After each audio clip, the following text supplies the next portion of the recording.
I knew that coming to France, I would need to know French, but I didn't realize to what extent the language is a barrier, until I actually came here. Hi everyone, welcome back to Bani Abroad. This time I have a very special guest here. When I was thinking of studying abroad and choosing the country for MIM, I was very confused because my top choice was Europe, but because of immigration purpose and taking time to settle in that country, that's why I chose Canada instead. But there's someone who I have for this interview who chose Europe instead. So let's see what his opinion is, and then hopefully this video will help you to better understand which country is better for you. So let's get started.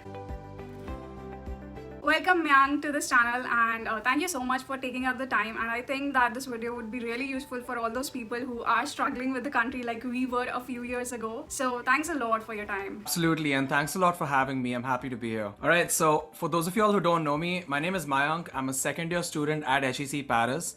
I'm specializing in marketing, and I've been in France for almost 3 years now. I came here in 2018.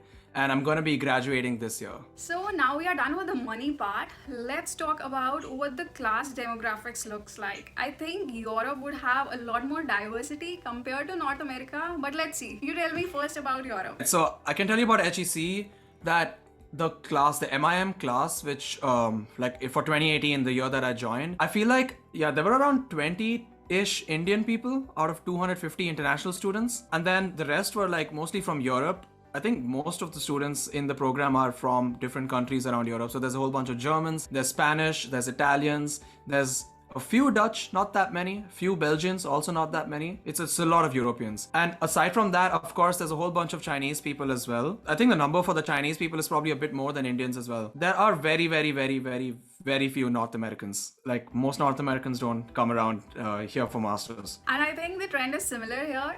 In my cohort, there were, of course, I wouldn't say a lot of, but you could notice that, okay, there are around 9-10 Indians and roughly same number of Chinese people, and we had a batch of 50. There were two cohorts, so 100, and then the rest of the people, they are either immigrants or their parents came back when they were in kindergarten or something. I feel that there are a lot of people who have immigrated here because Canada is an immigrants country. I would say that not a lot of people come here from Europe because of course they don't need to come there. There are a lot of good programs in their region. But yeah, across North America, I would say that people do come here. Well, that's what the cohort demographics looks like, and men and the women ratio, that was very healthy. And in fact, for our class, there were more women students than male students. The number wasn't very stark apart, but you can say that if it's a class of 100, then it was 55 and 45. So, Mayank, what was the gender ratio in your cohort? It was like very, very similar, I think it's very close to 50-50 here almost. And look, okay, so the MIM overall, I would say it's kind of like 50-50 perhaps.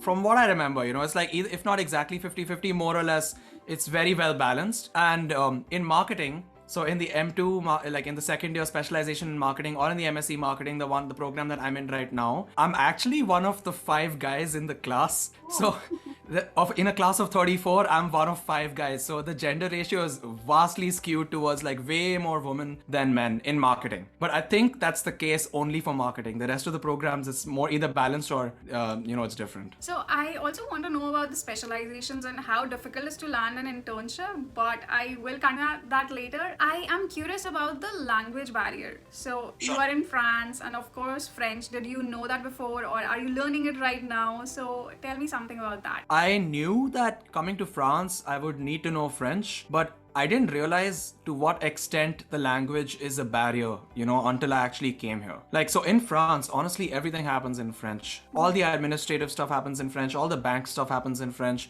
Finding, like, a lot of times it feels like finding someone who speaks English is like, wow, it's amazing to find someone who speaks English. But of course, at HEC, there's no language issue at all. All the courses are in English. There's so many international students, and everyone speaks in English. So there's no language issue at all at HEC.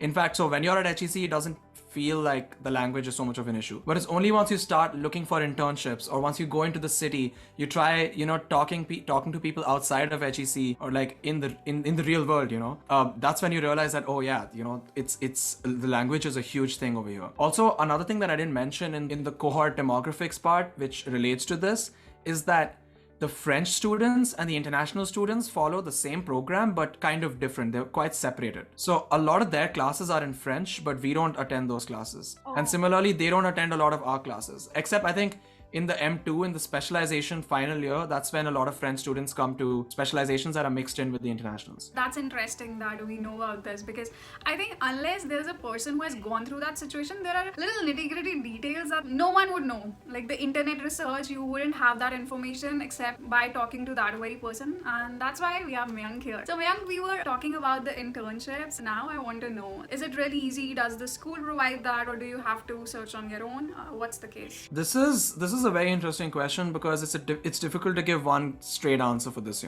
because the thing is, when you're doing the MIM, right, there's a lot of people who've just come here straight from college without any work experience, and there's some people who've come here after working for 2 years at like a top company, so of course, if you've worked for 2 years at a top company, you have that on your CV, it's not as hard for you to find something. If you're someone who's just come here without any work experience, it is much harder, especially if you don't speak French. It gets even harder, so I know that it's okay, so it's hard, but it's not impossible, right? Because a lot of positions in France require you to speak French, but there are a good number of positions that are fine with English as well. But that's in France. But there are people who've got internships in Dubai.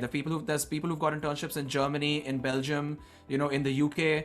And people go all over the place in the gap year. A lot of people go all over the place. Like me, myself, in my first half of the gap year, I got an internship in Los Angeles in the US. So that was wild. Like, I never expected that to happen. But at HEC, that's normal. I mean, I have friends who went to Singapore for their internships. I have friends who have like this one guy I know who went to Indonesia for an internship, which was amazing as well. So people go all over the place. So I feel like it really depends on where you're looking for an internship to understand how hard it is to find one, Also, so of course, in France, it's harder to get one. But also the thing is that what I've noticed and what I've experienced is that getting the internship for the first half of the gap year, getting your first internship here is much harder than getting your second one, because when you're just doing your first internship, you don't have any European work experience. I'm speaking for people who come from Asia or from India, Once you get your first internship here, you have that on your CV that you've worked in Europe. I feel like it was definitely a simpler process getting my second internship. I also want to add this thing about internships.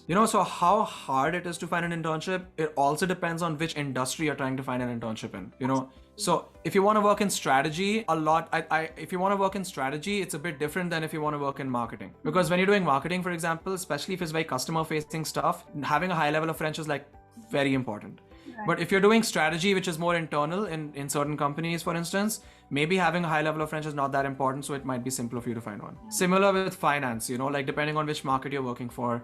So there's a lot of different variables. I guess the simple answer would be it really depends. Yeah, that's what the truth is, because here in Canada also, how fast you land a job depends on the industry. If it's a booming industry, like you want to get into IT, as opposed to marketing, there are two barriers. Again, like Mayank mentioned, you should know French. And I think basically that's because you should know the culture there. And marketing is like you have to understand people's emotions, what makes them tick. So it becomes a little more difficult because they prefer the people who have that experience, so they can just hit the ground running and they don't need to be taught the culture first. Exactly. And that's why like the positions that are more open to internationals in marketing, for instance, in France, would be at either the global headquarters of companies. So there's a lot of French companies which are like globally known, mostly in the luxury and beauty sector, which have their global headquarters here, as well as the EMEA headquarters. So there, the local culture knowledge is not as important.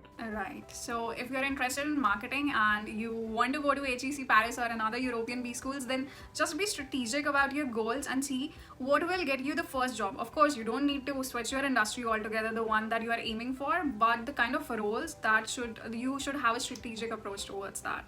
So thank you so much, Mayank, but we are not done yet. Now, just a little bit about culture. Do you feel homesick? As in, do you find Indian dishes readily available, like in the grocery stores and also in restaurants? So how's the experience? Personally, I feel like I'm living in France. I want to be able to, survive and also enjoy my food based on the things that I get in the supermarket outside. I don't want to go all the way to the Indian supermarket, buy stuff, because it's 2 hours away from the campus. And so me personally, I don't feel that homesick when it comes to dishes. Yeah, every now and then I feel a craving for Indian food, and then I go to an Indian restaurant and I get it, But other than that, not so much. But I would say that, yeah, it's not, Indian food is not easily available in the supermarket, for instance. There are Indian supermarkets in Paris, but they're mostly in one area of Paris. And from the HEC campus, it's quite a trip to go there.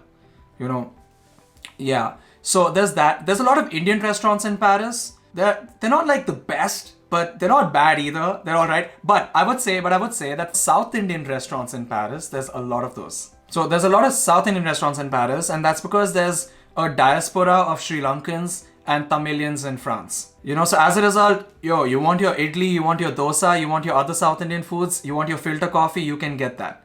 You know, and even at the Indian supermarkets here in Paris, you can pretty much get anything that you want. It's just me personally, I don't go and get Indian food very often, but that's a personal choice. Because I don't want to be, for me personally, I feel like I don't want to be dependent on that. So it's for that reason I don't. But if you want it, you can get it. You can get anything at the Indian supermarkets here. So it's a pretty good system. So for Canada, I would say that it's a lot easier, not just Canada, even the US, because in major grocery stores like Walmart, you can easily get Indian raw materials, and if there's something which you can't find there, then of course there are Indian stores scattered all throughout the region. So I think in terms of the reach and the accessibility, in North America it's more, and that's basically because a lot of Indians are settling here. So of course there is this need and demand. In Europe, it's not that much. Thank you so much for being on the channel, and it was great knowing you as a person, talking to you, and knowing more about Europe. So again, thanks a ton for coming. You're welcome. I'm happy to be here. If you did like the video, hit that like button and smash that subscribe button. And also don't forget to hit that bell icon. Until my next video, take care and stay happy. Bye.